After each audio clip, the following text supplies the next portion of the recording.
sehingga totalnya adalah 514 orang, 579 orang, 686, 1155, 1414, 1528, 1677.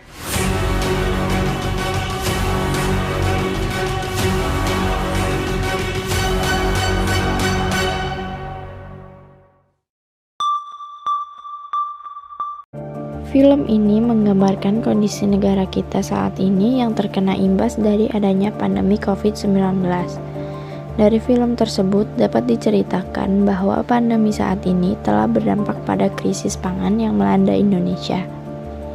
Dampak terhadap krisis pangan ini dirasakan hampir semua orang, terutama yang paling merasakan dampaknya adalah kelompok petani. Lahan untuk tempat mereka bertani sehari-hari justru semakin menyempit, padahal kebutuhan akan pangan semakin tinggi, apalagi ditambah kondisi pandemi COVID-19 yang melanda. Penggusuran lahan pertanian terjadi di mana-mana untuk kepentingan infrastruktur dan proyek. Padahal sebagian besar kebutuhan hidup mereka bergantung pada lahan pertanian yang digusur itu. Di dalam dokumenter juga disebutkan data terkait krisis pangan yang terjadi. Misalnya jumlah impor beras pada tahun 2019 yang mencapai 0,44 juta ton, lalu sebanyak 19% dari 44 juta hektar lahan pertanian berada di kafling konsesi batu bara. 23 provinsi dikuasai konsesi batu bara, 23% dari 18 juta hektar lahan layak tanam terancam konsesi batu bara. Dan 1,7 ton per tahun beras hilang akibat tambang batu bara.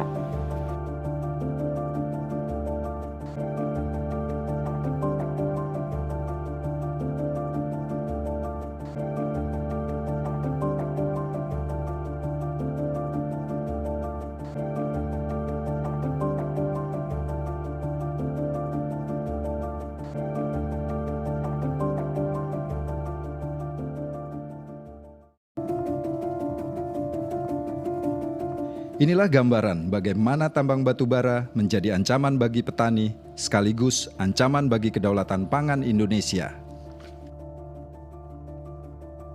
Dulu sebelum ada bangunan batu bara, sawah tidak rusak, tidak amburadul. Sekarang ada bangunan batu bara, rakyat kecil malah sengsara. Yang enak rakyat yang besar, ungkang-ungkang kaki terima uang. Kalau kita terima apa? Terima imbasnya lumpur.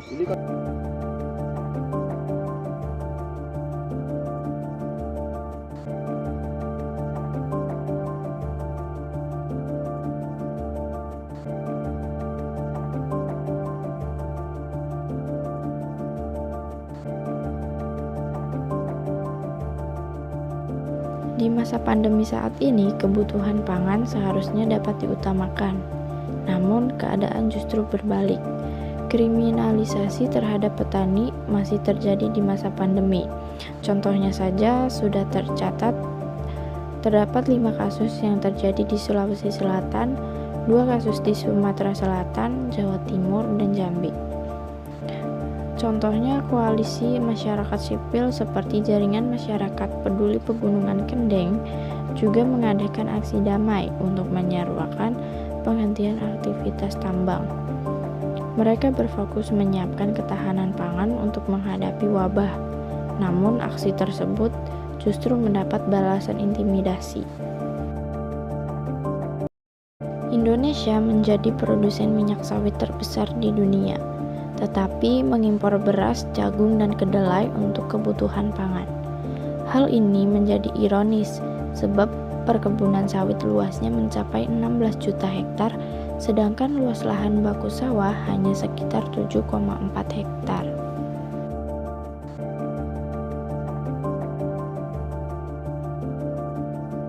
Pandemi COVID-19 ini bisa berdampak pada kelangkaan pangan dunia atau krisis pangan dunia.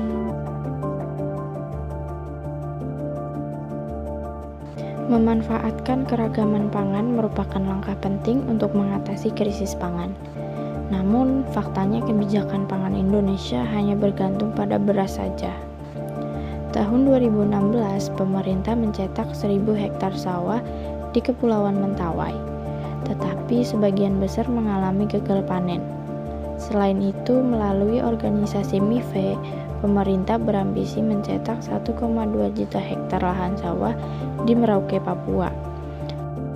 Guna mengatasi kelangkaan pangan, Presiden memerintahkan BUMN untuk bergotong royong mencetak sawah baru. Dengan kasus saat ini, menanam sendiri untuk memenuhi kebutuhan pangan di rumah dengan sistem hidroponik bisa menjadi solusi bagi masyarakat. Sistem ini juga dapat dilakukan dengan memanfaatkan peralatan yang ada di rumah.